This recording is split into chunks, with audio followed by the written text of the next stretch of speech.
Ang bagal ng internet ko, Mark. Pero pero ng Android mo. Dali, akin. Android? Android, Go cellphone mo. Oh. Ayan, hotspot ko ha. Ito. Ay, connected na. Ito Ropa, turuan kita. Ang iPhone, laging nakikiconnect sa mga Android sa kadahilan ng hindi ganun kabilisan yung kanyang internet pagdating sa cellular data. May technique dyan, turo ko sa'yo. Halika. Punta ka sa cellular, tapos punta ka sa cellular data.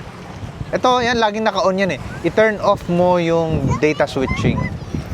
Bakit? Bakit ito turn off yung data switching, ano? Kasi ang data switching na yun, auto data switching, every time na pumupunta ka sa isang lugar, halimbawa, naka-smart ka, pagkatapos pumunta ka sa isang liblib na lugar na wala ng signal, humina yung internet, automatic lilipat siya sa susunod, yung second SIM mo, kunwari Globe, automatic siya lilipat. Medyo pag automatic kasi, nahihirapan siyang mag-switch agad-agaran, iintayin pa niya bumagal yung connection mo bago siya lumipat. Meanwhile, kapag naka-turn off yung cellular data mo, ewan ko ha, alam ko mga network engineers lang makakaintindi nito minsan, ay fixed lang siya sa isang network.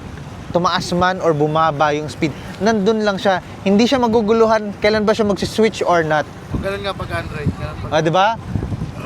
So, yun yung recommended ko. Hindi ko naman sinasabi na 100% ito na talaga yung solution. Kanya-kanya yan eh. Pero based sa pag-aaral ko at experience ko na rin, laging naka-turn off to. Then, kapag na-feel ko talaga na mabagal or wala talagang data, dun ko palang mano-manong ililipat sa SIM card number 2. O yan, may natutunan ka sa akin ngayong araw. Maraming salamat. Ciao!